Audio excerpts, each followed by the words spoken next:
Hello दोस्तों, कैसे हैं आप सभी लोग। उम्मीद करता हूं कि आप सभी अच्छे होंगे। मैं सुनील कुमार स्वागत करता हूं आपके अपने चैनल क्रैकर जीएस एकेडमी में। बच्चों, अगर हम बात करें तो हम यहां पर इंडियन ज्योग्राफी की सीरीज कर रहे हैं, यानी भारत के भूगोल का हम लोग अध्ययन कर रहे हैं। ठीक है, जिसके अंतर्गत अगर हम बात करें तो हमारा जो टॉपिक चल रहा है वो है भारत की मिट्टियाँ। क्या टॉपिक चल रहा है अगर हम बात करें तो दोस्तों, तो भारत की मिट्टियाँ, भारत की मिट्टियाँ यानी इंडियन सॉइल, इंडियन सॉइल। ठीक है, तो हम लोगों का ये टॉपिक चल रहा है। ठीक है, इसमें हम लोग 7 क्लासेस कर चुके हैं। इसकी इंडियन ज्योग्राफी मतलब इंडियन सॉइल की 7 क्लासेस हम लोग पीछे कर सकें, जिसमें मैं बता दूं आपको क्या क्या पढ़ा चुका हूं मैं आपको। तो जैसे मैंने आपको पहले पढ़ाया कि मिट्टी क्या है, मिट्टी क्या है ये पढ़ाया मैंने आपको। सेकंड मैंने आपको पढ़ाया मिट्टी का निर्माण कैसे हुआ, मिट्टी का निर्माण कैसे हुआ। ठीक है, ये पढ़ाया। फिर मैंने आपको पढ़ाया मिट्टी निर्माण को प्रभावित करने वाले कारक कौन कौन से हैं। मिट्टी निर्माण को प्रभावित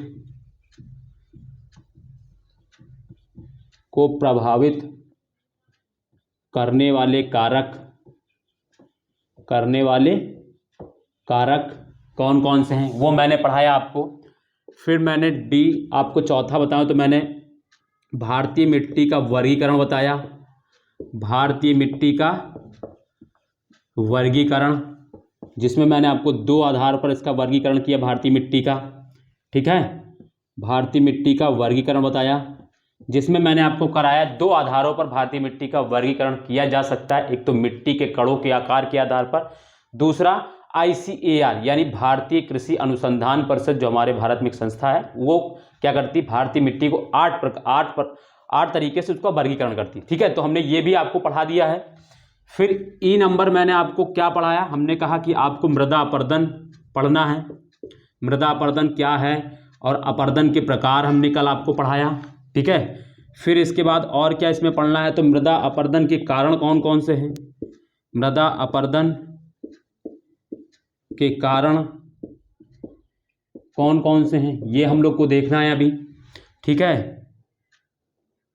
फिर इसके बाद मृदा अपरदन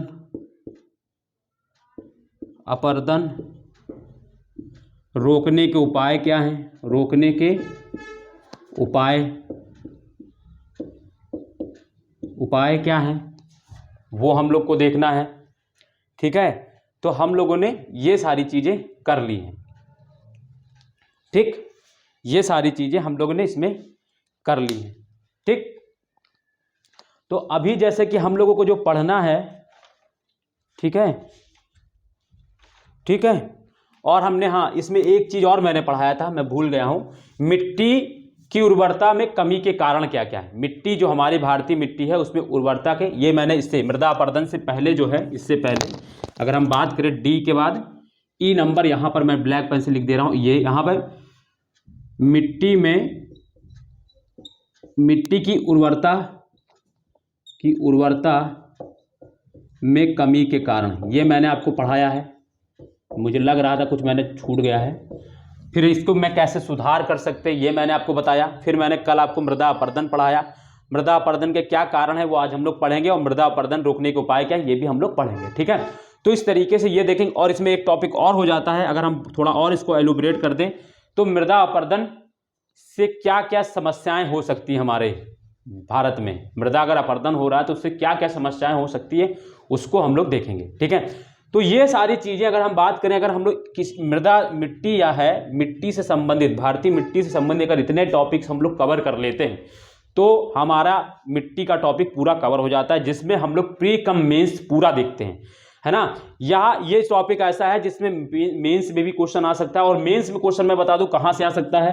एक तो पूछा जा सकता है भारतीय मिट्टी निर्माण को प्रभावित करने वाले कारक कौन कौन से, ये भी आपसे यूपी PCS में पूछ सकता है। फिर आपसे मृदा अपरदन के कारण और मृदा अपरदन रोकने के उपाय, ये दोनों सम्मिलित करके पूछ सकता है। या मृदा अपरदन के कौन कौन से, अभी हम बताएंगे, भौतिक कारक होते हैं और मानवीय कारक, तो पूछ सकते हैं मृदा अपरदन के भौतिक कारणों की विवेचना कीजिए। कुछ भी इस टॉपिक से ऐसे कुछ जो टॉपिक्स है, मैं आपको इस टॉपिक्स में कुछ ऐसी चीज़ें हैं, सब टॉपिक्स हैं जो आपको इंपॉर्टेंट है मेंस के लिए, यूपीएससी, यूपीपीसीएस, आरओ, एआरओ, कोई भी पेपर हो, आप इस क्लास को करने के बाद आपको कोई भी क्लास करने की जरूरत नहीं पड़ेगी, प्री कम मेंस दोनों कवर हो जाएगा आपका। ठीक है, तो आपको बस करना क्या है कि मेरे साथ साथ नोट्स बनाते चलना है, मैं जो लिखाऊंगा बोलकर वो आपको लिखते चलना है, और मैं जो समझाऊंगा आपको समझ लेना है, बाकी कुछ नहीं करना, और बस जाके घर पर रिवीजन करना है।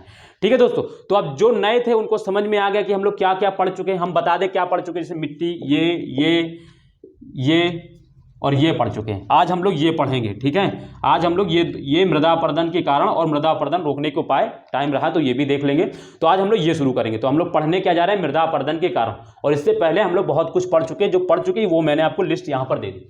तो अब जो नए बच्चे हैं उनको समझ में आ गया होगा, जो आज पहली बार क्लास अगर देख रहे होंगे उनको ये समझ में आ गया कि हम लोग क्या पढ़ रहे हैं और क्या पढ़ चुके हैं और क्या पढ़ने जा रहे हैं। ठीक है, तो ये सारी चीज़ें आपको अंडरस्टैंडिंग हो गई होगी। तो चलिए अब हम अपने टॉपिक को शुरू करते हैं। तो हम लोग का आज का टॉपिक है मृदा अपरदन के कारण। ठीक है, तो अब आराम से हम लोग इसको पढ़ेंगे और आप लोग साथ साथ मेरे नोट्स बनाते चलिएगा, और मैं जो डायग्राम बनवाऊंगा आपको वो बनाते चलना है। ठीक है, चलिए तो अब टॉपिक्स अपने पेज में डालिए टॉपिक। ठीक है, अगर जो पुराने बच्चे हैं और जो रेगुलर देख रहे हैं और जो नोट्स बना रहे हैं, तो उनका मेरा एक ही सजेशन है, अगर जहां तक लिखें, अगर उस लास्ट पेज में अगर थोड़ी सी जगह बची है तो उसको रहने दीजिए, उसके अलावा दूसरे पेज में शुरू। अगर ज़्यादा जगह बची है, मान लो कोई पेज है, मान लो ये पेज है, मैं आपको थोड़ा बता देता हूँ, मान लो ये पेज है, अगर इस पेज के हम मान लो कल तक का यहाँ तक आपने लिखा था, ये पेज बाकी है, तो आप लिखिए। अगर कोई यहाँ तक लिख चुके हो तो ये पेज छोड़ दीजिए, फिर अगले पेज से लिखिए, क्योंकि इसमें डायग्राम, इसमें वो बनाना पड़ेगा, थोड़ा सा एक पाई चार्ट बनाना पड़ेगा, चार्ट बनाना पड़ेगा, तो आपको थोड़ा दिक्कत हो सकती है, तो इस वजह से मैं कह रहा हूँ। ठीक है, तो चलिए अब आप हेडिंग डालेंगे मृदा अपरदन के कारण। क्या है हेडिंग? मृदा अपरदन के कारण। कल हमने आपको मृदा अपरदन क्या है, मृदा अपरदन के प्रकार मैंने आपको बताया। तो मैंने आपको मृदा अपरदन में दो प्रकार बताया होगा, एक परतदार अपरदन, दूसरा नालीदार अपरदन। ठीक है, तो कल मैंने ये सारी चीजें करा दी हैं। तो आज हम लोग सीधे करते हैं मृदा अपरदन के कारण, यानी अगर हम बात करें causes of soil erosion, causes of soil erosion.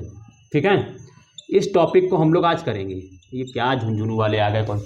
ठीक है, तो इस टॉपिक को हम लोग करेंगे मृदा अपरदन के कारण, यानी कॉजेज ऑफ सॉइल इरोजन। ठीक है, तो हम आपको बताएं दोस्तों, मृदा अपरदन के कई मानवीय एवं भौतिक कारक हैं, यानी कुछ ऐसे कारण हैं मृदा अपरदन के जो मानव द्वारा मृदा का अपरदन हो रहा है। जैसे मानव द्वारा कौन कौन से, मैं आपको थोड़ा समझा देता हूं, फिर इसका चार्ट बनाता हूं। जैसे क्या है, जैसे मानव द्वारा, जैसे मानव क्या कर रहा है, इस समय पेड़ों की बहुत ज्यादा कटाई कर रहे हैं, क्योंकि हमें डेवलपमेंट के नाम पर हम लोग क्या कर रहे हैं, हम लोग डेवलपमेंट के नाम पर क्या कर रहे हैं, पेड़ों की कटाई कर रहे हैं। हमें विकास करना है, हम विकास के नाम पर क्या कर रहे हैं, पेड़ों की कटाई कर रहे हैं। एक सेकंड दोस्तों, तो हम बता रहे थे आपको मृदा अपरदन के कारण, जिसमें मैं आपको बता रहा वनों की कटाई। मानवीय कारक में क्या, वन क्या करते हैं, वन के जो पेड़ होते हैं, यानी पेड़ पौधे जो होते हैं, वो क्या करते हैं, मिट्टी जो जड़ें उनकी होती है वो क्या करती है, मिट्टी को बांधे रखती हैं, और वो क्या करती हैं, एक तो वनावरण रहता है। तो क्या होता है, जब मान लो बारिश होती है तो बारिश क्या करती है, पत्ते जो बारिश है, जो पेड़ के तने हैं या पत्ते, वो क्या करती है, बारिश की जो बूंदें गिरती है उसकी स्पीड को कम कर देती है। उसके वजह से भी क्या होता है, मृदा का कटाव कम होता है। तो वन आवरण है ना, वनों की कटाई है, और हम लोग कई तरीके से कृषि करते हैं, कई गलत तरीके से कृषि कर रहे हैं, उसके वजह से भी क्या हो रहा है, मृदा का अपरदन हो रहा है। ठीक है, और भी कई कारण, जैसे अति पशुचारण का स्थल है, जैसे पशु क्या करते हैं, घास के ऊपर का, ये जो घास होती है मिट्टी के ऊपर होती है, घास को खा लेते हैं, तो क्या करता है, घास क्या करती है, मिट्टी के आवरण के रूप में काम करती है, और घास को जब खा लेते हैं तो मिट्टी एकदम खुली हो जाती है। एकदम खुली हो जाने की वजह से क्या होता है, फिर उस पर वायु, जो पानी होता है उसका प्रभाव ज़्यादा पड़ता है, और वायु का भी प्रभाव उस पर ज़्यादा पड़ता है, तो इस वजह से। ठीक है, तो ये सारी चीज़ें हम एक एक करके देखेंगे। अभी पहले हम लोग चार्ट बनाएंगे। ठीक है, तो आप पहले तो ये लिख लेंगे, इसके जो हमने बताया है इसमें जैसे हेडिंग डाली, इसमें लिख लेंगे मृदा अपरदन के कई, ऐसे लिखेंगे, कई भौतिक तथा मानवीय कारक हैं, मानवीय कारक हैं। अब वो कौन कौन से हैं, तो मैं आपको क्या करता हूं, मृदा अपरदन है, जैसे आप लोग मृदा अपरदन लिखा, मृदा अपरदन के कारण, अपरदन के कारण लिखा है, बीच में लिखिए ये पेज के, ठीक है। और इसमें क्या करेंगे, चार्ट बनाएंगे हम लोग, एक चार्ट बनाएंगे, उसको देखेंगे कि कौन कौन से कारण हैं मृदा अपरदन के। तो मृदा अपरदन के मैंने क्या बताया, कई भौतिक एवं मानवीय कारक, यानी मृदा अपरदन के मूलतः दो कारक है। कौन से, एक तो भौतिक कारक जिसको हम लोग डिवीजन कर सकते हैं, भौतिक कारक, ठीक है, और दूसरा जो होता है वो है मानवीय कारक, वो है मानवीय कारक, ठीक है। आप लोग साथ साथ मेरे एक बनाते चलेंगे चार्ट। अब जैसे कि मैं आपको बताऊं, जैसे भौतिक कारक में कौन कौन से कारक है, तो देखें इधर, देखें मेरी बात साथ देखें। भौतिक कारक में जैसे कि हम जानते हैं नदी है, नदी क्या है, नदी भौतिक कारक है, अभी मैं बताऊंगा, ठीक है। दूसरा दोस्तों मूसलाधार वर्षा, मूसलाधार वर्षा दूसरा कारक ये है। आप लोगों के पेज में इस तरीके से नहीं बनेगा, तो आप लोग क्या करेंगे, भौतिक कारक में क्या करेंगे, इस तरीके से ऐसे लाइन बना के और फिर इस तरीके से आप लिखते चलेंगे, ठीक है। आपके में ऐसे नहीं आएगा क्योंकि पेज आपका छोटा रहता है, मेरा तो बोर्ड बड़ा है तो मैं बना ले रहा हूं। तो आप क्या करेंगे, भौतिक कारक इस तरीके से लाइन बनाने का, फिर वन, जैसे यहाँ पे लिखा मैंने नदी, तो आप यहाँ पे नदी, यहाँ मूसलाधार पे लिखा तो यहाँ पे तो इस तरीके से आप बनाइएगा। मैं तरीका आपको बता दे रहा हूँ ताकि आपका पेज का यूटिलाइज हो जाएगा, ठीक है। मूसलाधार वर्षा, थर्ड जो है वायु, वायु क्या करती है, फोर्थ जो है समुद्री लहरें, समुद्री लहरें, समुद्री लहरें दोस्तों। फिर और इसके बाद और अगर हम बात करें समुद्री लहरें के अलावा, भूमि की ढाल दोस्तों, भूमि की ढाल दोस्तों, भूमि की ढाल भी क्या होती है दोस्तों, भौतिक कारक में शामिल होगी। और लास्ट जो है वो है हिमनदी, हिम नदी। अभी मैं इन सब को समझाऊंगा, आप खाली पहले बनाते चलेंगे, ठीक है। मैं एक एक करके अभी समझाऊंगा, फिर एक एक करके लिखाऊंगा। ये तो होगा दोस्तों भौतिक कारक। भौतिक कारक का मतलब जो फिजिकली, यानी जो प्राकृतिक रूप से जो जिम्मेदार कारण है, जो प्राकृतिक रूप से जिम्मेदार कारण, जिनमें मानव की कोई, मानव हालांकि इनडायरेक्टली अगर देखा जाए तो इनडायरेक्टली मानव इनमें हस्तक्षेप करता है किस कुछ क्षेत्र में, जैसे नदी में। नदी में क्या है, अब मानव ने इतना ज्यादा विकास कर लिया, वो नदी के किनारे तटों पर बस गए, ठीक है। उसकी वजह से क्या होता है, बाढ़ आती है, तो कई बार क्या होता है, नुकसान होता है। तो ये क्या, एक तरीके से कह ले तो ये क्या होता है, प्राकृतिक कारक है, जो जिस पर मानव कोई इतना ज्यादा उसमें को नहीं करता है, ये अपने आप। जैसे नदी है, अब नदी चल रही है तो नदी क्या करती है, मृदा का अपरदन करती है, तो भाई उसमें मानव क्या करेगा, ठीक है। मूसलाधार बारिश, बारिश तो होती ही होती है। अब मूसलाधार बारिश को की वजह से मिट्टी को की जो अपरदन को कम करने का एक ही उपाय है कि हम लोग पेड़ बहुत ज्यादा उगा दें। पेड़ ज्यादा लगा देंगे तो मूसलाधार बारिश होगी भी, तो बारिश की पानी क्या होगा, पेड़ों पर पहले पत्तियों पर टकराएगी, डालियों पर टकराएगी, फिर उसकी स्पीड कम हो जाएगी, फिर वो जमीन पर गिरेगी, उससे क्या होगा, उसकी स्पीड कम रहेगी, तो कम मृदा अपरदन होगा। दूसरी चीज, पेड़ क्या होते हैं, मिट्टी को अपनी जड़ों से क्या होते हैं, पकड़े रखते हैं, जकड़े रखते हैं, उस वजह से भी दोस्तों क्या होता है, मृदा का अपरदन बहुत कम होगा। हम लोग इसमें कुछ कर सकते हैं, बट ये कारण है प्राकृतिक, है ना, जिसमें मानव क्या कर सकता है, इनके अपरदन को रोकने का कम कर सकता है। वर्षा, मूसलाधार वर्षा, वर्षा नहीं मूसलाधार वर्षा, इनकी वजह से होने वाले अपरदन को कम कर सकता है, ठीक है। वायु भी है, हवा, भाई हवा क्या होती है, मरुस्थलीय इलाके में पेड़ पौधे कम होते हैं, मिट्टी को उड़ाकर एक जगह से दूसरा जगह ले जाते हैं, तो वो भी मृदा अपरदन कर रही है। समुद्री लहरें, तट के किनारे आप देख रहे हैं समुद्र की लहरें उठकर बहुत तेजी आती है, तट के किनारे का जो मृदा अपरदन है, मृदे को कटाव करती है, उस वजह से अपरदन होता है। मैं अभी एक एक चीज को समझाऊंगा। भूमि की ढाल, जहां पर ढाल ज्यादा होगी वहां अपरदन ज्यादा होगा, मैंने कल भी समझाया था परतदार अपरदन में, और जहां पर ढाल कम होगी वहां अपरदन कम होगा, ठीक है। हिम नदी, हिमालय के ऊपर कुछ क्या होता है, बर्फबारी होती है, उसकी वजह से एक हिमनद का निर्माण हो जाता है, और उससे क्या होता है, पानी निकलता है, जब पिघलते हैं तो वो एक हिमनदी के रूप में बन जाता है, उनके वजह से भी थोड़ा बहुत अपरदन होता है, ठीक है। अरे यार एक सेकंड, ये पता नहीं सुबह, ठीक है। तो ये हो गया दोस्तों भौतिक कारक। इसके बाद अगर हम बात करते हैं, कोई ना कोई डिस्टर्ब करने आ जाता है इसलिए थोड़ा सा, इसके बाद अगर हम बात करते हैं तो मानवीय कारक। जैसे मानवीय कारक में कौन कौन से, तो मैं एक आपको बता ही चुका हूं। मानवीय कारक में सबसे बड़ा जो जिम्मेदार कारण है वो वनस्पति का नाश, वनस्पति का नाश, वनस्पति मतलब वन नाश।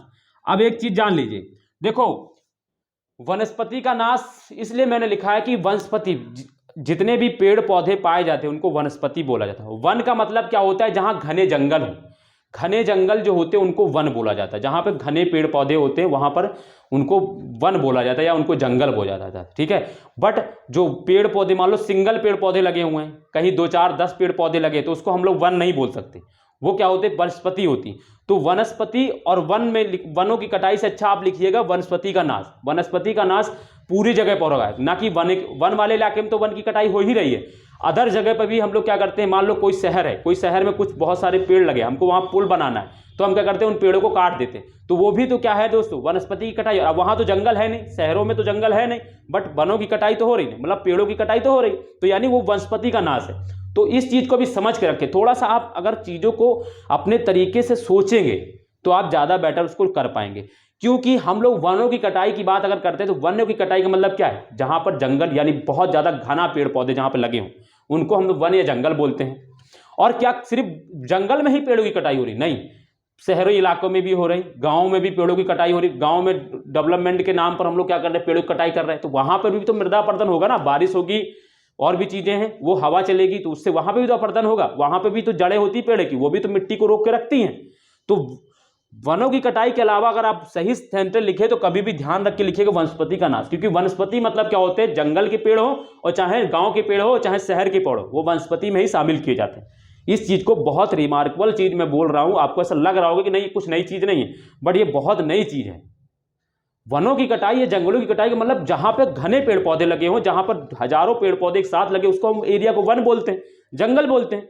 बट क्या जंगल के अलावा कहीं और पेड़ों की कटाई नहीं हो रही है? हो रही है, ठीक है। तो इस चीज को आप ध्यान रखेंगे। इसके बाद और क्या है दोस्तों, दूसरा है दोस्तों कृषि, अवैज्ञानिक कृषि, या आप इसको लिख सकते हैं अति पशुचारण। दूसरा लिख ले अति पशुचारण, पशुचारण। अभी मैं इसको समझा ही रहा था, मानवीय कारण में ही है। सेकंड जो है, थर्ड जो है अवैज्ञानिक कृषि, अवैज्ञानिक कृषि, ठीक है, अवैज्ञानिक कृषि। फोर्थ जो है जीव जंतु। अब ये सारे क्या है, कैसे करते हैं, तो ये मैं आपको भी बताऊंगा, ठीक है। फोर्थ जो है जीव जंतु, ठीक है, जीव जंतु।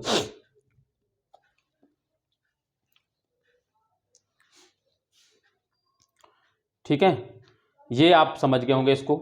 वनस्पति का नाश, अति पशुचारण, अवैज्ञानिक कृषि, जीव जंतु, और भी एक इसमें आगे ऐसे बढ़ा के आपके पास पेज जगह होगा, मैं यहाँ पे लिख दे रहा हूँ आपको ताकि दिखाई दे। दावानल, इसको मैं अभी समझाऊंगा। दावानल क्या होता है, जो जंगल की आग होती है। ये कभी कभी क्या होता है, मानव द्वारा भी जंगल की आग लगाई जाती है, उससे क्या होता है, बहुत बड़ी सादे वनस्पतियों का नाश हो जाता है, ठीक है, दावानल। तो ये दोस्तों मैंने इसमें के 6 इसमें बताए हैं और 5 उसमें बताए हैं। तो भौतिक कारक के लिए जिम्मेदार कारक नदी है, मूसलाधार वर्षा है, वायु है, समुद्री लहरें है, भूमि की ढाल है, नदी है। मानवीय कारक में वनस्पति का नाश, अति पशुचारण, अवैज्ञानिक कृषि, जीव जंतु, दावन, ठीक है। तो अब ये आपने चार्ट बना लिया होगा एक अच्छे से। अब इस चार्ट को बनाने के बाद हम क्या करेंगे, एक एक कारक को पढ़ेंगे, समझेंगे और लिखेंगे। बट मैं आपको एक चीज बता दूं, मैं पहले क्या करता हूं, इन सबको आपको समझा देता हूं। नदी क्या है, नदी से किस तरीके से अपरदन होता है मैं आपको समझाऊं। पहले मूसलाधार वर्षा की वजह से कैसे होता है, वायु से कैसे होता है, समुद्री लहरों से कैसे होता है, भूमि की ढाल से कैसे होता है, हिमनस। हालांकि आप सब जानते हैं, पिछली अगर जो भी पुराने बच्चे हैं जो पढ़ रहे हैं मेरे साथ, मैंने सब बताया है ये सारी चीजें, कैसे कैसे कहीं ना कहीं बताया। वनस्पति का नाश से कैसे होता है, ये सारी चीजें। तो इनको हम क्या करते हैं, पहले आपको समझा देते हैं एक एक करके, और फिर मैं क्या करता हूँ, आपको लिखा भी दूंगा एक एक करके, ठीक है। तो पहले हम आपको नदी के द्वारा कैसे मृदा का अपरदन होता है इसको समझाते हैं। देखो, इसको समझने का सबसे अच्छा तरीका है, मैं आपको बताता हूँ। नदी जो होती है जब वो पहाड़ों से चलती है, देखिए नदी क्या होती है, मान लो पहाड़ या प्रायद्वीपीय पठार हमारे भारत में है, तो जब पहाड़ों से चलती है तो वो क्या करती है, मैंने वहां बताया, नदी क्या करती है, बहुत ज्यादा कटाव करती है, और क्या करती है, बहुत बड़े बड़े गड्ढे बना देती है। गड्ढे मतलब खड्डे मतलब गार्ज बना देती है। मैंने बताया ना, भारत की नदियां हिमालय पर बहुत बड़े गार्ज बनाती है, मैंने बताया ये। तो क्या करती है, बहुत बड़े बड़े गार्ज बनाती है। अब गार्ज बनाएगी क्यों, क्योंकि वो जो मिट्टी का या जो मिट्टी है उसको कटाव करेगी, तभी तो वो गार्ज बनेगा। तो यानी नदी जो होती है बड़े बड़े खड्डे या गार्ज बनाती है, जिससे क्या होता है, मृदा का अपरदन होता है। पहला अपरदन तो यही है, नदी जब पहाड़ों पर ही होती है। जब नदी क्या होती है, मैदानी भागों में आती है, तब वो क्या करती है, कभी कभी क्या होती है, नदी अपना मार्ग परिवर्तित कर लेती है, मार्ग परिवर्तित यानी मार्ग बदल देती है। जैसे कोसी नदी है, बिहार की कोसी नदी को क्या बोलते हैं, बिहार का शोक बोलते हैं। क्यों बोलते हैं, क्योंकि वो क्या करती, अचानक उस क्या होता है, वो अपना मार्ग बदल देती। मार्ग बदलने से क्या होता है, बहुत सारा जन एवं धन की हानि होती। तो मार्ग बदलने से भी क्या होता है, मृदा का, मान लो बह इधर से रही है, मान लो पहले देखो, मान लो पहले यहाँ से बह रही थी नदी, अब उसने अचानक मार्ग बदला और ये ऐसे बहने लगी। तो पहले यहाँ पर अपरदन हो रहा था, अब वो यहाँ से बहने लगी नदी इस तरीके से, तो अब क्या होगा, इधर अपरदन होने लगेगा, तो ये वाला भी अपरदन होने लगेगा। तो मार्ग परिवर्तन से भी मृदा का अपरदन होता है, जैसे मैंने आपको एग्जाम्पल बताया कोसी से। दूसरा, बाढ़ जब आ जाता है, बाढ़ आने से क्या हुआ, मान लो जैसे ये है, अब मान लो यहाँ पे पहले नदी समानता ऐसे बह रही, अब यहीं पर सिर्फ मृदा अपरदन धीरे अपने किनारे तटों को काट रही है, तो यहाँ पर बट क्या होगा, मान लो कभी कभी क्या हो, बाढ़ का पानी यहाँ तक पहुँच गया, इधर से भी यहाँ तक पहुँच गया, तो अब यहाँ का जब बहेगा तो इसकी ऊपरी परत की मिट्टी को क्या करेगी, काटेगी, ऊपरी वाली मिट्टी को क्या करेगी, काटेगी। तो इससे भी क्या होता है, मृदा का अपरदन होता है। तो नदी जो होती 3 तरीके से मृदा का अपरदन कर सकती है। एक तो वो पहाड़ी इलाकों में जब होती है तो क्या करती, बहुत बड़े बड़े घाटियाँ बनाती है, गड्ढे खार्ज बनाती है और नलिका बनाती है, तो उस वजह से क्या होता है, मृदा का अपरदन होता है। दूसरा, जब वो अपना मार्ग परिवर्तन करती है, मार्ग बदलती है, तो मार्ग बदलने से क्या होता है, जिस मार्ग की ओर जब वो चलती है तो वहां पर की मिट्टी को वो अपरदन करती है। तीसरा दोस्तों क्या होता है, जब उसमें बाढ़ आ जाता है तो बाढ़ का पानी भी क्या करता है, मृदा का अपरदन करता है। तो नदी जो है वो 3 तरीके से मृदा का अपरदन कर सकती है। पहला आपको समझने में कोई दिक्कत नहीं होगी। दूसरा है मूसलाधार वर्षा। देखो मूसलाधार वर्षा में क्या होता है, पानी क्या होता है, तीव्र गति से वर्षा होती है। तीव्र गति से वर्षा होती तो उससे होता क्या है कि मिट्टी की जो ऊपरी परत होती है उसमें क्या करती है, उसको वो बहा कर ले जाती है, मिट्टी को क्या होती है ऊपर से बहा कर ले जाती है। तो ये भी दोस्तों क्या है, ये भी मृदा अपरदन का एक कारण है। इसमें बस थोड़ा थोड़ा समझना है, आप समझ ही रहे हैं भाई। बहुत तेज जब बारिश होती है तो क्या होता है, बहुत तेज जब बारिश होती है, कभी कभी आपने देखा होगा कि क्या होता है, कोई किनारा ही पूरा कट जाता है। कभी कभी आप देखें अपने खेत में जाएं तो जैसे बारिश हो रही है तो पानी बहुत ज़्यादा जब भर जाएगा तो क्या होता है, कभी कभी क्या होता है, वो एक जगह से जमीन जो होती है खसक जाती है। तो जब खसक जाती है तो वो जो मृदा विस्खलन बोल सकते हैं, वो जब खसक जाती तो वो क्या हो रहा है, मृदा का अपरदन ही तो होता है, मृदा टूट फूट रही है यानी अपरदन हो रहा है। तो इस वजह से भी मूसलाधार वर्षा की वजह से भी अपरदन होता है। दूसरा वायु, अभी इस वायु की वजह से कहां पर, वायु की वजह से दोस्तों वहां पर मृदा का अपरदन ज्यादा होता है जहां पर शुष्क एवं मरुस्थलीय क्षेत्र होता है। शुष्क एवं मरुस्थलीय क्षेत्र में क्या होता है, हमें एक तो पेड़ पौधे बहुत कम होते हैं, तो हवा की गति को कम करने वाला भी कोई अवरोधक नहीं होता है। अगर पेड़ पौधे रहेंगे तो मृदा की हवा को क्या करते हैं, अवरोधक के रूप में काम करेंगे, यानी मृदा हवा की स्पीड को कम करेंगे। तो जब हवा की स्पीड कम होगी तो वो मृदा का अपरदन भी कम करेंगे, यानी मृदा को उड़ाकर ले जाने की क्षमता उसकी कम होगी। लेकिन मरुस्थलीय एवं आर्द्र शुष्क क्षेत्र, मरुस्थलीय एवं शुष्क क्षेत्रों में क्या होता है, पेड़ पौधे भी कम होते हैं और वहां की मिट्टी में बहुत ड्राइनेस होता है, मिट्टी बहुत रेतीले टाइप की होती है। तो वो क्या करते हैं, हवा क्या करती है, मृदा को उड़ा कर ले जाती है। एक तो स्पीड कम, देखो हवा का एक तो देखो बहुत सारे उसमें फैक्टर काम करते हैं। टेम्परेचर कम तो प्रेशर कम है ना, टेम्परेचर ज़्यादा होता है मरुस्थलीय एवं शुष्क मरुस्थलीय क्षेत्र में, तो उससे क्या होगा, प्रेशर कम। अब प्रेशर कम से क्या होता है, हाई प्रेशर से लो प्रेशर की ओर हवा चलेगी, यानी जो मरुस्थलीय इलाके में बहुत तेजी से हवा आती है, हवा तेजी से आ रही, और दूसरा हवा को रोकने वाले पेड़ पौधे भी नहीं है, अवरोधक के रूप में काम करने वाले। तो इस वजह से क्या होता है, मृदा वायु जो होती है मृदा का बहुत ज़्यादा अपरदन करती है मरुस्थलीय क्षेत्र में।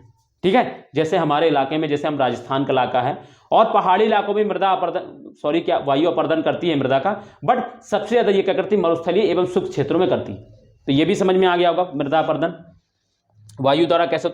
समुद्री लहरों में क्या होता है, जैसे कि मान लो, ठीक है, जैसे कि क्या होता है, ये तटीय इलाका है, ठीक है, ये तटीय इलाका है। अब यहाँ पर हमारे हिंद महासागर है, बंगाल की खाड़ी है, यहाँ पर हिंद महासागर है, यहाँ अरब सागर है, ठीक है।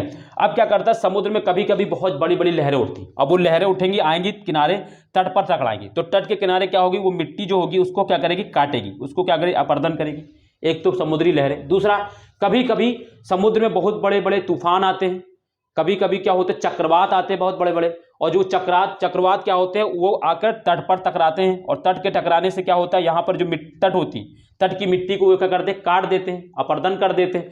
तो उस वजह से भी क्या होता है तटीय इलाके की मिट्टी का अपरदन जो होता है, इस वजह समुद्री लहरों एवं जो चक्रवात होते हैं उनके, जैसे उड़ीसा है आपका, जो तमिलनाडु का इलाका है, या आपका कह लीजिए जो आपका केरल वाला इलाका है, ये सब इलाके में दोस्तों आप देख रहे होंगे, या पश्चिम बंगाल, इस इलाके में बहुत ज़्यादा तूफान कभी कभी चक्रवात आते हैं, तो उस वजह से भी मिट्टी का क्या होता है अपरदन होता है।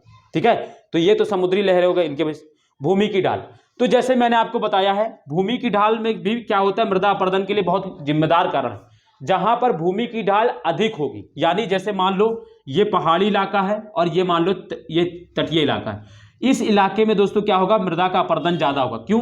एक तो नदी की गति, मान लो इस पहाड़ी इलाके से कोई नदी निकल रही है तो नदी की गति यहाँ पर तेज होगी, तो क्या होगी तेज होगी, तो क्या करेगी मिट्टी का ज्यादा कटाव करेगी। दूसरा हवा है, हवा दोस्तों क्या करती है जब यहां से टकराती है तो यहां पर ज्यादा तेज हवा बल लगाती है, इस वजह से भी मिट्टी का ज्यादा कटाव होगा।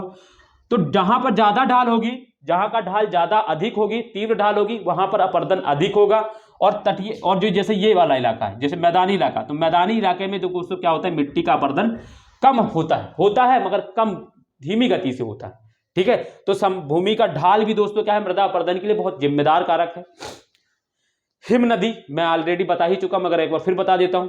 ये हिम नदी जो है कहां पर होती है, जहां हिमालय क्षेत्र होता है। हिमालय क्षेत्र में क्या होता है बर्फबारी होती है, बर्फबारी क्या होते हैं वो जब जम जाती तो हिमनद के रूप में परिवर्तित हो जाती है, और हिमनद क्या होता है वो मेल्ट होता है यानी पिघलता है, और उससे क्या होता है कई तरीके की छोटी छोटी बड़ी बड़ी नदियां निकलती हैं। और वो नदियां क्या करती हैं जब वहां से निकलती हैं, अब उनका ढलान किधर होगा, जिधर जैसे नदी यहां पर है तो इधर की ओर ढलान होगा तो इधर ही की ओर आएंगी। अब इधर की ओर आएंगी तो वो भी क्या करेगी मृदा का अपरदन करती, मृदा को यानी मिट्टी का कटाव करती, जैसे नदियां करती वैसे ये भी करेगी। तो ये भी क्या होता है मृदा अपरदन के लिए जिम्मेदार कारक हो जाएंगे। तो ये आप भी समझ गए होंगे हिम नदी, कोई दिक्कत नहीं है, छोटी छोटी चीज है, बस आपको थोड़ा सा, मैं सब चीज पढ़ा चुका हूं पीछे, बस आपको थोड़ा सा ध्यान लगा के सुनना। ठीक है, तो अब पहले आप ये लोग इतना लिख ले, नहीं तो दोस्तों क्या होगा फिर एक ही साथ में सब बता दूंगा तो आपको दिक्कत। पहले आप इतना लिख लें। तो अब आप डाले भौतिक कारक, भौतिक कारक इस तरीके लिख लिए, तो आप जैसे आपका ये सारा चार्ट बन गया होगा। अब आप क्या करेंगे का नंबर डालेंगे इस तरीके से का, और यहां पर लिखेंगे आप इस तरीके से हेडिंग में ब्लैक पेन से भौतिक कारक। ठीक है, भौतिक कारक, ठीक है, और फिर इसमें नंबर 1 डालेंगे नदी। ठीक है, नंबर 1 डालेंगे नदी। ठीक है, तो आप डालें नदी और लिखें उसमें भौतिक कारक, और उसमें नंबर 1 डालें नदी। दिख रहा है ना, सारा कुछ क्लियर है, कोई दिक्कत हो नहीं रही होगी, हाँ सब कुछ सही है। ठीक है, तो नंबर 1 डाला नदी। अब लिखें उसमें नदी, देखें नदी 3 प्रकार से, नदी उसी के आगे लिखे डैश करके, नदी 3 प्रकार से मृदा अपरदन करती है। ठीक है, देखें नदी 3 प्रकार से मृदा अपरदन करती है। पहला अब जैसे आपने 1 नंबर ये डाला तो अब पहला कौन सा वाला डालेंगे, रोमन लिपि वाला, ये वाला पहला। फिर दूसरा इस तरीके से दूसरा। ठीक है, तो रोमन लिपि वाला डालेंगे अब। तो ये पहला ये हो गया। तो पहला इसमें लिखें नदी कटाव द्वारा, नदी कटाव द्वारा खड्ड यानी गार्ज जिसको बोलते हैं, खड्ड, ऐसे देखिए ऐसे लिखिएगा खड्ड, और ब्रैकेट में करके गार्ज है, घाटी है, इस तरीके से लिख लीजिएगा। ठीक है, खड्ड मतलब गार्ज है, घाटी है, ये बनाती है। ठीक है, बनाती है। जब ये बनाएंगी तो क्या होगा मृदा का अपरदन होगा, तभी तो मृदा कटेगी, किसी क्षेत्र की मृदा कटेगी तभी तो ये गड्ढा बनेगा, तभी तो ये गार्ज बनेगा। तो ये है एक पहला कटाव।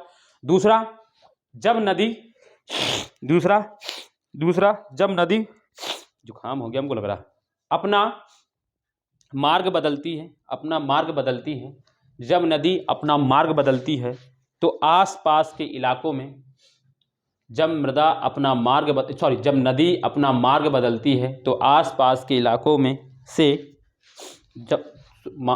तो आसपास के इलाकों में मृदा अपरदन करती है, मृदा अपरदन करती है।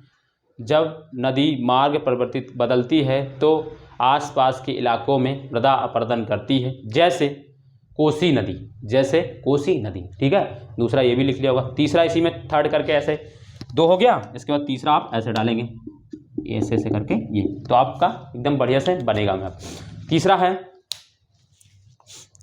है बाढ़ के समय बाढ़ के समय नदी का पानी,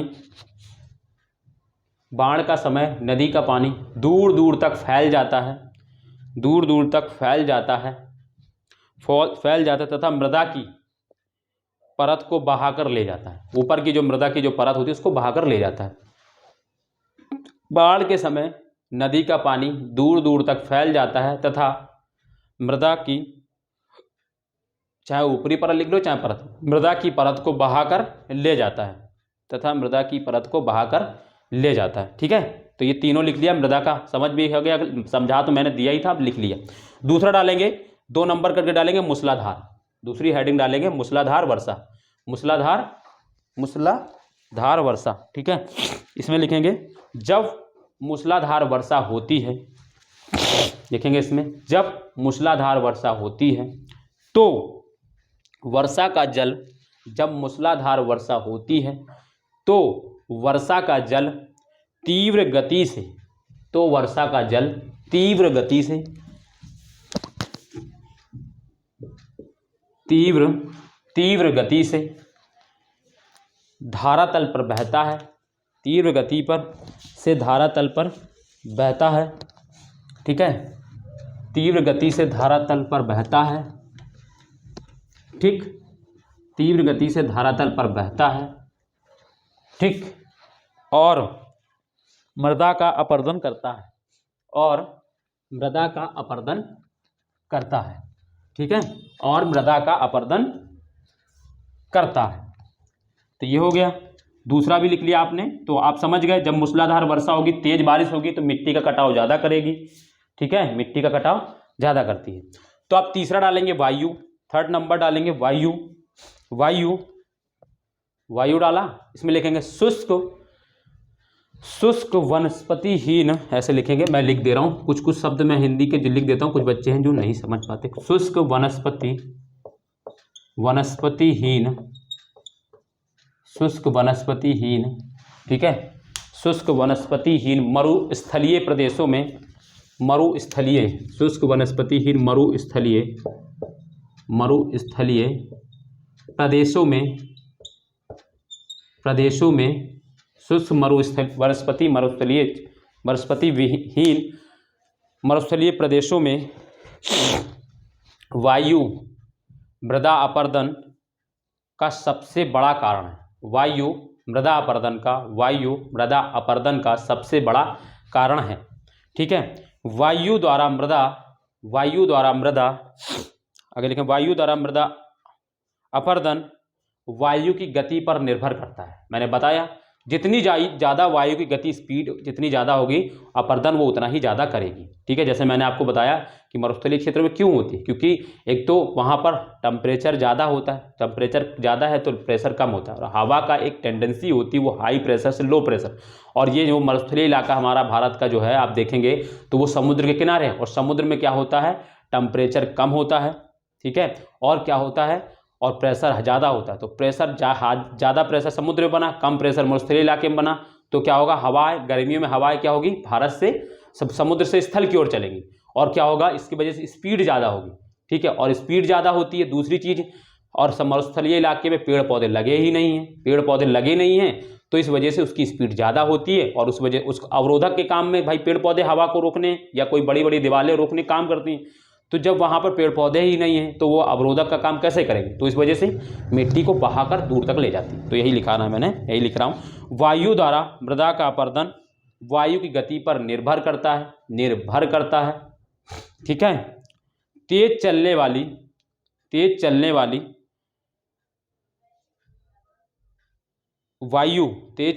वायु अधिक मात्रा में अपरदन करती है। तेज चलने वाली वायु अधिक मात्रा में अपरदन करती है। तो वायु से अपरदन होता है, ये भी आप समझ गए। फिर क्या है, समुद्री लहरें डालें, चौथा डालें समुद्री लहरें।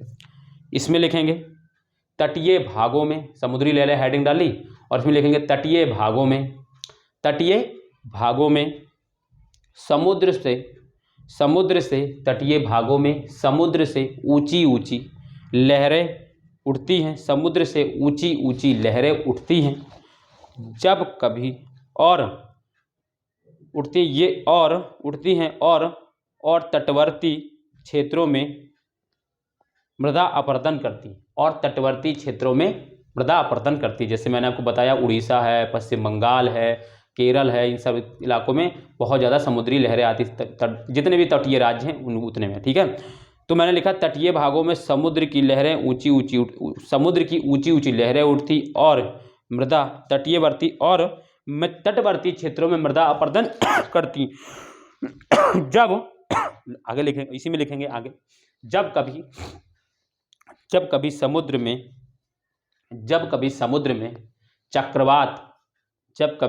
में चक्रवात बनता है तो वहाँ तट पर जब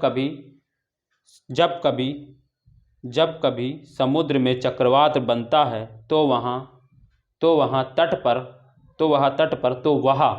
मतलब कौन चक्रवात, तो वह तट पर आकर बड़े पैमाने पर मृदा अपरदन करता है। ठीक है, कोई समझने में कोई दिक्कत नहीं। हम जानते हैं भारत में कई सारे चक्रवात आते रहते हैं। जैसे अगर हम बात करें तो बंगाली खाड़ी में, अरब सागर में भी आते हैं। वो क्या करते हैं, तट पर टकराते हैं। जब तट पर टकराएंगे तो क्या होगा, समुद्र जो तटीय इलाके की जो मिट्टी उसका अपरदन करेंगे, है ना। तो ये भी समझ गए। फिर डालेंगे भूमि की ढाल भी बहुत इंपॉर्टेंट है। इसमें लिखेंगे पांचवा है ये, समतल भूमि पर, मैंने क्या बताया, समतल भूमि पर मृदा अपरदन कम होता है, समतल भूमि पर मृदा अपरदन कम होता है, परंतु ढाल वाली भूमि पर, समतल भूमि पर मृदा अपरदन कम होता है परंतु ढाल वाली भूमि पर मृदा अपरदन अत्यधिक होता है। इस तरीके से अत्यधिक लिखेंगे, अत्यधिक होता है। समतल भूमि पर मृदा अपरदन कम होता है परंतु ढाल वाली भूमि पर मृदा अपरदन अत्यधिक होता है। तो आपको समझाने की कोई दिक्कत तो है नहीं, मैं समझा ही चुका हूँ। ढाल वाली जहाँ पर होगी वहाँ मृदा अपरदन ज़्यादा, मैदानी इलाकों में मृदा अपरदन कम होता है। ठीक है, तो ये मैं आपको ऑलरेडी बता ही चुका हूँ। फिर लास्ट बचा है हिम नदी, इसको भी लिख लें। हिम नदी लिखेंगे हिमालय के ऊंचे पर्वतों में, लिख दो, है ना। हिम नदी में लिखेंगे, छठा है हिम नदी, और इसमें लिखेंगे हिमालय के ऊंचे पर्वतों में बर्फ गिरती है और वह ढलान के सहारे हिम नदी के रूप में बहती है। बर्फ गिरती है और क्या होता है, जब वो पिघल जाती है तो हिम नदी बन जाती है। वही बर्फ जो है पानी में परिवर्तित, तो वही पानी को हम लोग नदी बोल देते हैं, वो हिम नदी हो जाती। और वो नदी क्या होती है, ढलान के सहारे बहती है। वो क्या करती है, वह ढलान के सहारे क्या लिखा है मैंने, हिमालय के ऊंचे पर्वतों में बर्फ गिरती है और वह ढलान के सहारे हिम नदी के रूप में बहती है। आगे बढ़ती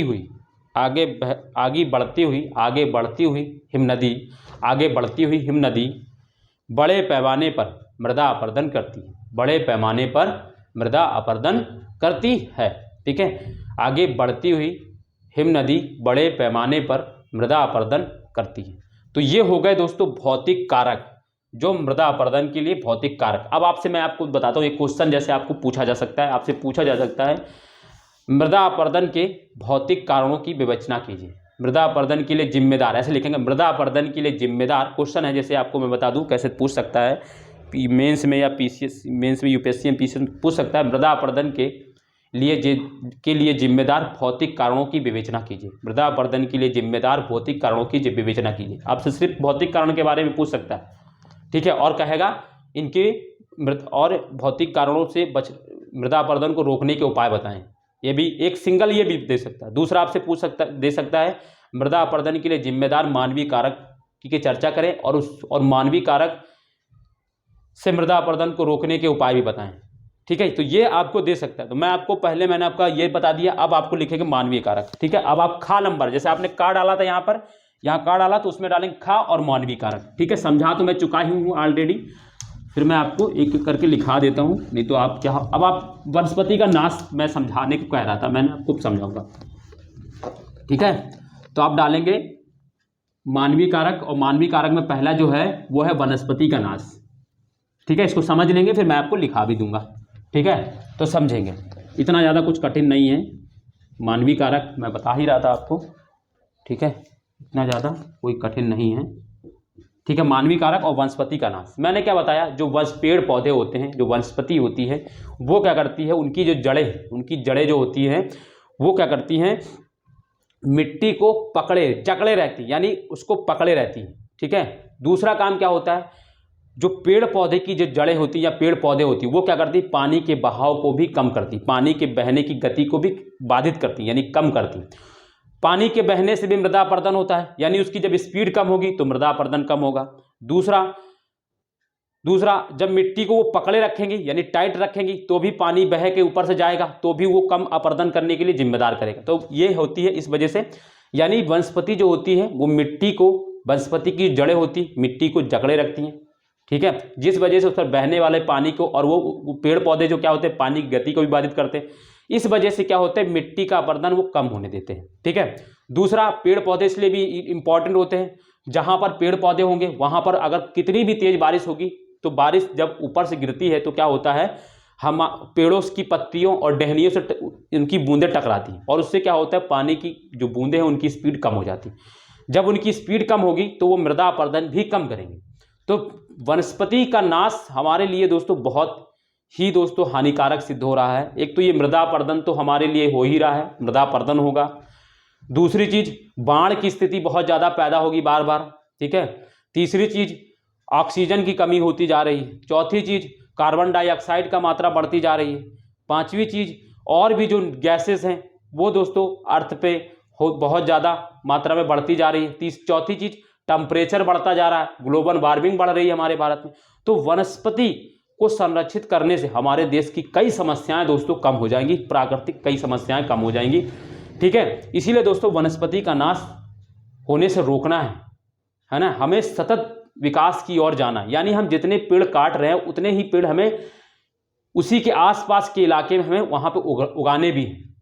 अगर हम 100 पेड़ काट रहे हैं तो हम 110 पेड़ को लगाएं, ताकि क्या हो, एक संतुलन बना रहे पेड़ पौधों का, ठीक है। तो ये दूसरा है अति पशुचारण, इसको भी समझेंगे। अति पशुचारण से क्या होता है, जैसे कि आप पहले समझेंगे, जैसे कि मान लो ये मैदानी इलाका है, कोई मैदानी हो या पहाड़ी हो, कुछ भी इलाका, मान लो ये कोई इलाका है, यहां पर क्या कर रहे हैं, यहां पर मान लो ये घासें उगी हैं, यहां पर ये घासें उगी हैं इस तरीके से मान लो ये घासें उगी और पूरे इलाके में घास उगी है, पूरे मान लो इलाके में इस तरीके से घास उगी है, ठीक है। अब भाई ये घास उगी हैं, तो ये घास क्या कर रही हैं, इस इलाके को, इस मिट्टी की परत को ढके हुए हैं कि नहीं। ऐसा तो नहीं है कि घास मिट्टी के नीचे होती है, घास मिट्टी के ऊपर होती है, तो वो क्या करती है, मिट्टी की जो परत होती है उसको ढके रहती है। उसके ढके रहने से क्या होगा, पानी बहेगा, तो क्या होगा, वो पेड़ों की जो घास है उनके ऊपर से बहकर चला जाएगा, तो मिट्टी का बहुत कम अपरदन होगा। वायु चाहे जितनी तेज चले, भाई घास की पत्ती को पहले वो उखाड़ेगी, फिर मिट्टी को उखाड़ेगी ना, क्योंकि मिट्टी जो घास की जो क्या है वो एक आवरण के रूप में काम कर रही है, एक रक्षण के रूप में काम कर रही है। लेकिन क्या होगा, जब हम लोग पशु चराने आते हैं तो वो क्या करते हैं, इस घास को खा जाते हैं। अब पहले ये मैदान ऐसे था, अब ये मैदान ऐसे हो जाएगा, इसमें कुछ नहीं है। अब ये क्या है, पेड़ पौधे वनस्पति जो घासें थी वो खत्म हो गई। अति पशुचारण, हमने बहुत ज़्यादा पशुचारण कर दिया, हमने इसे लिखा पशुचारण, हल्का फुल्का करते नहीं दिक्कत होती, अति पशुचारण कर दिया। अब वो इस तरीके से, अब वो खाली होगा तो पानी इसी के ऊपर से बहेगी, पानी इसके ऊपर से बहेगा तो अपरदन ज़्यादा होगा। दूसरी चीज़ और क्या होगा, हवा चलेगी, हवा भाई खुली है, अब ये क्या करेगी, हवा क्या करेगी, इसका फिर से अपरदन ज़्यादा होगा। तो अति पशुचारण से भी क्या होता है, मृदा का अपरदन होता है, इसको आप समझ गए होंगे। घास क्या करती है, मृदा के आवरण के रूप में काम करती है, मिट्टी के ऊपरी परत के आवरण के रूप में काम, और उसी आवरण की जो घास होती है उसको क्या करते हैं, पशु खा जाते हैं। और जब पशु खा जाते हैं तो घास जो मृदा है कि जो ऊपरी परत है वो एकदम खुली नंगी हो जाती है एक तरीके से कह लें, और फिर उसके ऊपर से क्या होता है, हवा चलेगी तो मृदा का अपरदन करेगा, पानी उसके ऊपर बह के जाएगा तो मृदा का अपरदन करेगा। तो ये भी समझ गए, आपको कोई दिक्कत नहीं। और दूसरी चीज एक ये भी कारण है, मान लो ये इलाका है, इस इलाके में जब पशु चरने जाते हैं तो उनके खुर क्या होते हैं, बहुत वैसे होते हैं, वो क्या करते हैं, मिट्टी की को क्या करते हैं, खोद देते हैं। मिट्टी की क्या होती है, जो टाइट मिट्टी होती है उसको ढीला कर देते हैं, और जब ढीला कर देंगे खुर से मिट्टी ढीली हो जाती है, चरते हैं तो भाई कुछ चलेंगे तो मिट्टी ढीली हो जाती है, और फिर क्या, जब मिट्टी ढीली हुई तो अगर थोड़ा सा भी पानी बहा तो मिट्टी उसके साथ बह के चली जाएगी, थोड़ी सी हवा बही तो मिट्टी उसके साथ बह के। तो इस वजह से भी क्या होता है, अति पशुचारण से भी क्या होता है, मिट्टी का अपरदन होता है। समझ गए होंगे, कोई दिक्कत नहीं होगी। मुझे तो ऐसा गांव के लोग बड़े आराम समझ गए होंगे। भाई आप कहीं भी जाइए, देखिए मैदान में आप जब घास चरते हैं वो, तो क्या होता है, जब वो चलते हैं तो क्या करते हैं, उनके खुर बन जाते हैं। खुर बनने का मतलब क्या, मिट्टी ढीली हो गई, मिट्टी खोखली हो गई। अब उस पर हवा चले या पानी जाएगा, थोड़ा सा भी पानी जाएगा तो बह जाएगी मिट्टी वहां से, है कि नहीं। अवैज्ञानिक कृषि, अवैज्ञानिक कृषि भी दोस्तों मतलब मनमाने तरीके से अगर हम कृषि करने की वजह से क्या हो रहा है, मिट्टी का अपरदन। कैसे, जैसे कि अगर हम बात करें, एक तो दोस्तों आप झूम कृषि का नाम जानते होंगे। झूम कृषि में क्या होता है, ये ज़्यादातर उत्तर पूर्वी राज्यों में की जाती है। झूम कृषि मतलब जिसको स्थानांतरित कृषि भी बोलते हैं। झूम कृषि, मैं इसको लिखाऊंगा अभी, झूम कृषि या इसको स्थानांतर कृषि भी बोलते हैं। झूम कृषि या इसको इसी को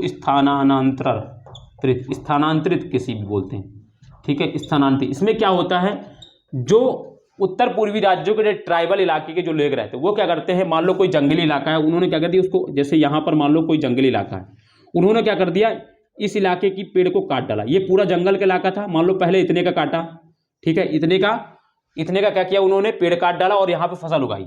यहाँ पे फसल उगाई और फिर क्या किया, 2-3 फसल उगाने के बाद वो क्या करते हैं, फिर इस भूमि, अब इसकी उर्वर क्षमता थोड़ी सी भी कम होती है, वो क्या करते हैं, इस इलाके को छोड़कर अब यहाँ के इलाके को काट देते हैं, ठीक है, काट देंगे और फिर क्या करेंगे, वन को काट देंगे, फिर यहाँ फसल कुछ दिन उगाएंगे और फिर यहाँ के, क्योंकि यहाँ पे भी उर्वरता कम हुई, फिर इधर शिफ्ट हो जाएंगे। तो इसको बोलते हैं झूम कृषि, इसको बोलते हैं स्थानांतरित कृषि। अब इससे क्या हो रहा है, इससे क्या हो रहा है, वनों का नाश हो रहा है। वनों के नाश से फिर वही प्रक्रिया शुरू हो जाएगी, मिट्टी ढीली, मिट्टी रोकने की क्षमता कम, वर्षा का पानी आ जाएगा, फिर वही प्रक्रिया शुरू। तो झूम कृषि। दूसरा, हम क्या करते हैं, मान लो कोई ढलान पर कोई खेत है, मान लो कोई ढलान पर खेत है और हम क्या करते हैं, उसकी जुताई जो है ढलान की ओर ही कर देते हैं ऐसे करके। उससे क्या होता है, जब हम क्या करते हैं, उससे क्या होता है, मान लो अब इस तरीके ढलान, अब यहाँ पर हवा मान लो ऐसे चली तो क्या होगा, हवा बहा के मिट्टी को इस तरह, पानी डाल दो, पानी मिट्टी को बहाकर दूर ले जाएगा। तो ये भी एक कारण है। तीसरा, फसल चक्र। दोस्तों हम लोग जब एक ही फसल को बार बार उगाते रहते हैं, फसल चक्र का सही तरीके, क्रॉप रोटेशन है, उसको सही से फॉलो नहीं करते हैं, तो उस वजह से क्या होता है, मिट्टी में जो पोषक तत्व होते हैं, जो खनिज होते हैं, वो उनकी डिफिशियंसी हो जाती है और उससे क्या होता है, धीरे धीरे क्या होते हैं, अब वही खनिज ही तो मिट्टी को जकड़े हुए हैं। एक तरीके से कह लो, मिट्टी जो टाइट होती है उसमें क्या होता है, खनिज होते हैं, मैंने बताया। और वो जब खनिज की जब डिफिशियंसी यानी उनकी कमी हो जाएगी तो मिट्टी क्या हो जाएगी, ढीली हो जाएगी और उस वजह से भी क्या होगा, फिर मृदा का अपरदन होने लगेगा। तो ये हो गया कृषि। अवैज्ञानिक कृषि की वजह से क्या हुआ, हमने मृदा अपरदन के लिए जिम्मेदार बना दिया। चौथा, जीव जंतु कैसे हैं। जीव जंतु दोस्तों क्या होते हैं, जैसे सांप है, चूहा है, वो क्या रहते हैं, कहाँ रहते हैं, वो बिलों में रहते हैं। अब वो बिल क्या करते हैं, खोद के बनाते हैं। जब वो अपने निवास के लिए मिट्टी को खोदेंगे तो क्या होगा, मिट्टी खोखली हो जाएगी और जब मिट्टी खोखली होगी तो क्या होगा, जरा सा भी उसमें पानी भरेगा तो मिट्टी क्या होती, धंस जाती है। आप जाने होंगे, मिट्टी खोखली हो तो क्या होगा, पानी भर जाएगा, मिट्टी धंस जाती और यानी मिट्टी ढीली हो गई। मिट्टी ढीली हो गई और फिर क्या होगा, वो पानी के साथ बह जाएगी। ये भी कोई दिक्कत की बात नहीं। दावानल मतलब जंगल की आग इसको बोलते हैं। कभी कभी क्या होती है, ये प्राकृतिक कारणों से भी आग लगती है तो उसमें कम हानि होती, बट कभी कभी मनुष्य जो होता है जानबूझकर क्या करता है, जंगल में आग लगा देता है और जंगल में जब आग लगा देता है तो क्या होता है, फिर बहुत सारे पेड़ पौधे और बायोडाइवर्सिटी नष्ट हो जाती है और उस जगह पर फिर से पेड़ उगाना असंभव हो जाता है। फिर पेड़ हम लोग नहीं उगा पाते और इससे भी क्या होता है, मृदा का अपरदन बढ़ जाता है। ठीक है, तो ये भी आप समझ गए होंगे, मानवीय कारक भी आपको समझ में आ गया होगा। ठीक है, तो अब एक एक करके लिखेंगे। तो मानवीय कारक में पहले आप डालेंगे वनस्पति का नाश और इसमें लिखेंगे। ठीक है, क्योंकि आप समझ गए हैं, अब आप इसको लिखना समझ जरूरी है। और मैं ये सारी चीजें पीछे बहुत दिनों समझाते हुए आ रहा हूं, आप आराम से लिंक करके आप लिख पाएंगे इसको। तो आप लिखें, इसको लिखेंगे। मैं इसको थोड़ा सा पहले मिटाल देता हूं। ठीक है, इसको मैं थोड़ा सा पहले मिटाल देता हूं, फिर आपको सेंटेंस लिखूंगा तो आपको समझ में आएगा। चलिए लिखिए, वनस्पति का नाश। क्या करते हैं, पेड़ पौधे लिखेंगे, पेड़ पौधे लिखेंगे, पेड़ पौधों की जड़ें, पेड़ पौधों की जड़ें, पेड़ पौधों की जड़ें की जड़ें, पेड़ पौधों की जड़ें मिट्टी को जकड़े रखती हैं। मिट्टी को, पेड़ पौधों की जड़ें मिट्टी को जकड़े रखती हैं, जकड़े रखती हैं, जिससे जल तथा वायु मिट्टी का अपरदन आसानी से नहीं कर सकते, जिससे जल तथा वायु मिट्टी का अपरदन आसानी से नहीं कर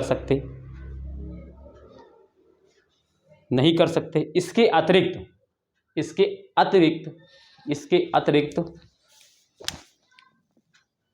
अतिरिक्त ऐसे लिखना, अतिरिक्त, इसके अतिरिक्त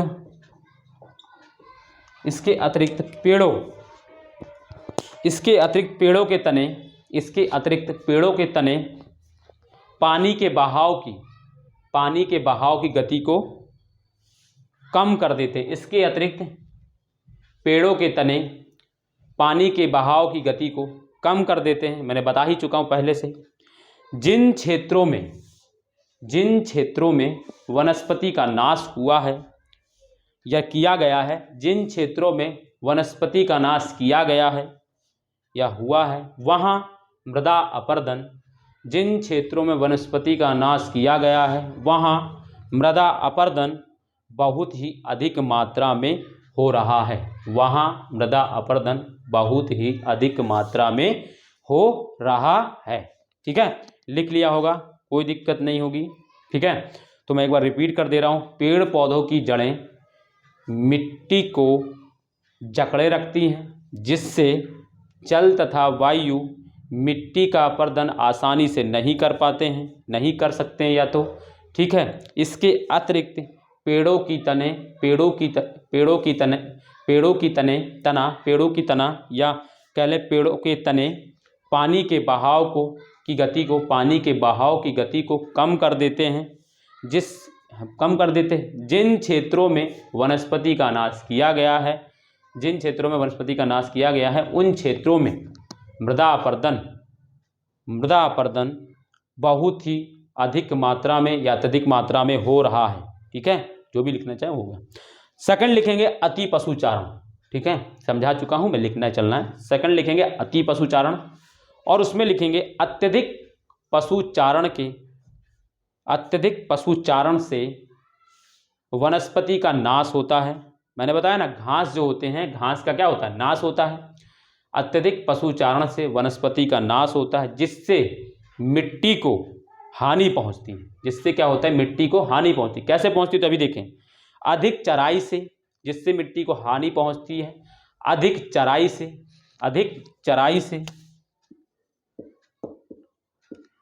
चराई से वनस्पति का आवरण समाप्त हो जाता है। मैं समझा चूंगा, मिट्टी के ऊपर वनस्पति क्या करती है, एक आवरण के रूप में काम करती है। अधिक चराई से वनस्पति का आवरण समाप्त हो जाता है, जिससे मिट्टी खोखली हो जाती है। भाई ऊपर का वो खत्म हो गया, अब वो तो खोखली हो जाती है। इस स्थिति में मिट्टी पर जल तथा वायु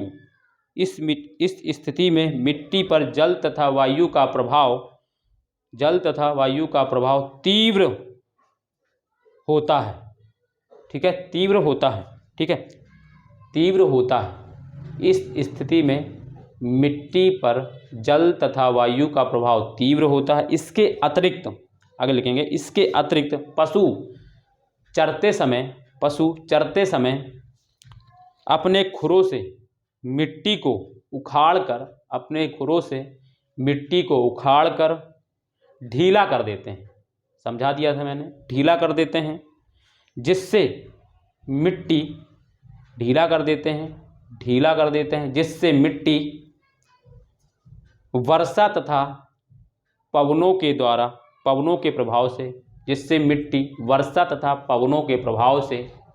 प्रभाव से शीघ्र ही अपरदित हो जाती है। शीघ्र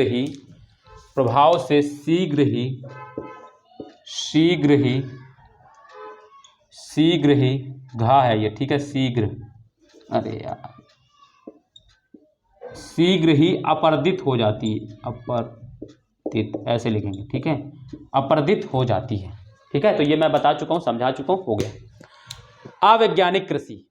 ठीक है, इसमें लिखेंगे अवैज्ञानिक कृषि में लिखेंगे अवैज्ञानिक कृषि तीसरा है, लिखेंगे मृदा अपरदन, हेडिंग डालेंगे उसमें लिखेंगे, तीसरा नंबर डाल के लिखेंगे मृदा अपरदन कृषि के ढंग पर बहुत हद तक निर्भर करता है। मृदा अपरदन कृषि के ढंग मतलब तरीके पर, है ना, ढंग मतलब तरीके पर। मृदा अपरदन कृषि के ढंग पर बहुत हद तक निर्भर करता है, बहुत हद तक निर्भर करता है। कृषि के अवैज्ञानिक ढंग तीन प्रकार से, कृषि के अवैज्ञानिक ढंग तीन प्रकार से मृदा अपरदन के लिए, तीन प्रकार से मृदा अपरदन के लिए उत्तरदायी है, मृदा अपरदन के लिए उत्तरदायी है, उत्तरदायी है, ये राह है, ठीक है, उत्तरदायी है, उत्तरदायी है। फिर वही रोमन लिपि में 1 करके लिखेंगे, उत्तरदायी हैं के बाद डैश कर देंगे इस तरीके से और उसमें 1 लिखेंगे, ठीक है। लिखेंगे पहला पानी, लिखेंगे यदि ढाल की ओर, यदि ढाल की ओर, यदि ढाल की ओर, यदि ढाल, ढाल मतलब स्लोप बोलते हैं इसको, स्लोप है ना, स्लोप, ठीक है। यदि ढाल की ओर खेत की जुताई की जाए तो पानी सरलता से मिट्टी को बहाकर ले जाता है। बता दिया ना, ऐसे मान लो जैसे ये ढाल है और इसी अकॉर्डिंग हमने जुताई कर दी तो क्या होगा, पानी इसी के अकॉर्डिंग फिर बह के ले जाएगा। अगर हम ऐसे करेंगे, इस तरीके से करेंगे तो क्या होगा, तो मिट्टी, ये मेड़ बन गया, पानी यहाँ रहेगा तो पानी बह नहीं पाएगा। बट जब हम ऐसे कर देते हैं, जब इसी ढाल की ओर, मान लो ये ढाल है, देखो ये ढाल है, समझेंगे, और इसी की ओर हम जुताई कर देते, ऐसे मेड़े बना देते तो पानी इस बीच से बहकर इधर चला जाएगा बट हम मान लो ऐसे कर दे जुताई तो फिर क्या होगा, पानी जाएगा भी तो पानी क्या होगा, मेड़ रोक लेगा। तो ये इस वजह से, ये मैं समझा रहा हूँ, ठीक है। तो लिख लिया, यदि ढाल की ओर खेत की जुताई की जाए तो पानी सरलता से मिट्टी को बहाकर ले जाता है। पहला ये है, समझ गए, इसीलिए अपरदन हो जाता है। सेकंड लिखेंगे, यदि खेत में बार बार एक ही फसल, यदि खेत में बार बार एक ही फसल बोई जाए, यदि खेत में बार बार एक ही फसल बोई जाए और फसल चक्र यानी क्रॉप रोटेशन,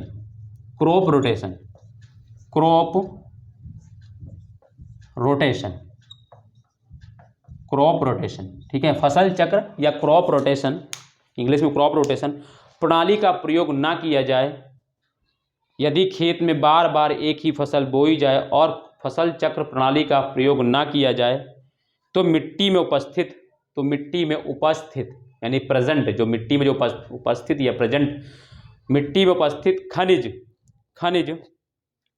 तथा अन्य तत्वों का संतुलन बिगड़ जाता है। भाई जाहिर सी बात है, एक ही फसल उगाओगे तो क्या होगा, उनका खनिज तो समाप्त होंगे ही ना, तो उनका क्या होगा, संतुलन तथा अन्य तत्वों का संतुलन बिगड़ जाता है और आसानी से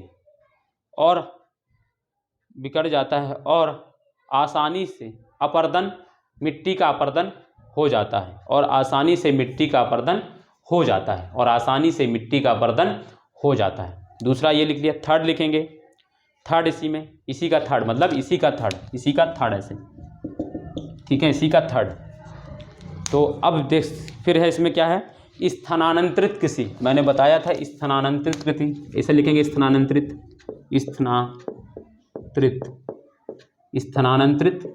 कृषि, या ब्रैकेट में इसी को लिख लेंगे झूम कृषि, ठीक है, झूम कृषि। ये उत्तर पूर्वी राज्यों में होती है, मैंने समझाया इसको। स्थानांतरित कृषि या झूम कृषि से वनों का नाश होता है, भाई उत्तर पूर्वी राज्यों में वनों का नाश होता है और मिट्टी कट जाती है, और मिट्टी क्या होती, कट जाती है, ठीक है, मिट्टी कट जाती है। उत्तर पूर्वी राज्यों में, उत्तर पूर्वी भारत में झूम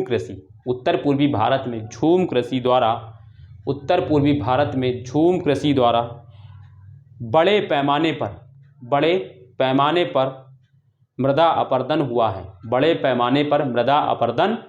है, ठीक है। तो ये हो गए, आपने ये सारी चीजें लिख ली होंगी, ठीक है। अब इसके बाद लास्ट लिख लेंगे, जीव जंतु लिख लेंगे, चलो ठीक है, चौथा डालेंगे जीव जंतु।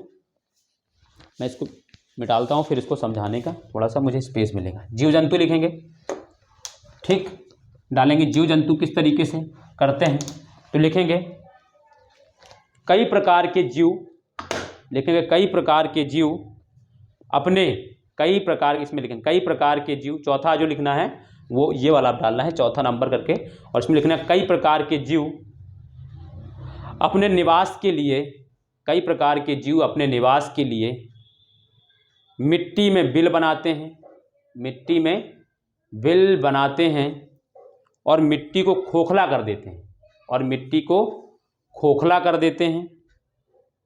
परिणाम स्वरूप वायु तथा जल, परिणाम स्वरूप मिट्टी तथा जल, वायु तथा जल, परिणाम स्वरूप वायु तथा जल उस मिट्टी को आसानी से बहाकर ले जाते हैं, उस मिट्टी को आसानी से बहाकर ले जाते हैं। चौथा डालेंगे, पांचवा डालेंगे दावानल, पांचवा डालेंगे दावानल, ठीक है, दावानल मतलब जंगल की आग जिसको बोलते हैं। इसमें लिखेंगे कभी कभी जंगल में, इसमें लिखेंगे कभी कभी जंगल में, दावानल ऐसे लिखना है, मैंने लिख दिया। और पांचवा है, और इसमें लिखेंगे कभी कभी जंगल में प्राकृतिक कारणों से, यानी नेचुरल रीजन से, कभी कभी नेचुरल यानी प्राकृतिक मतलब नेचुरल, प्राकृतिक कारणों से आग लग जाती है, आग लग जाती है, कौमा करके आग, कभी कभी प्राकृतिक कारणों से जंगल में आग लग जाती है, कौमा, परंतु मानव द्वारा लगाई गई आग अपेक्षाकृत अधिक विनाशकारी होती है, अपेक्षाकृत अधिक विनाशकारी होती है, परंतु मानव द्वारा लगाई गई आग अपेक्षाकृत अधिक विनाशकारी होती है। इसके परिणाम स्वरूप वन आवरण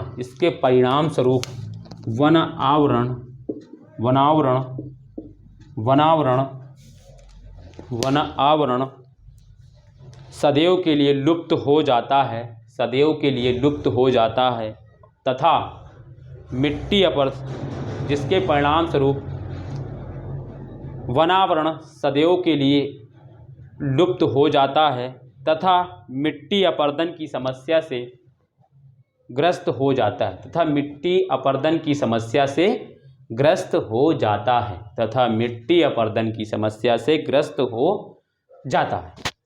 तो ये हो गए दोस्तों मृदा अपरदन के कारण, और मृदा अपरदन के दो कारण हैं मूल रूप से भौतिक कारक और मानवीय कारक। भौतिक कारक में कौन कौन से कारक हैं मैंने बता दिए, मानवीय कारक में कौन कौन से कारक हैं वो मैंने आपको बता दिए।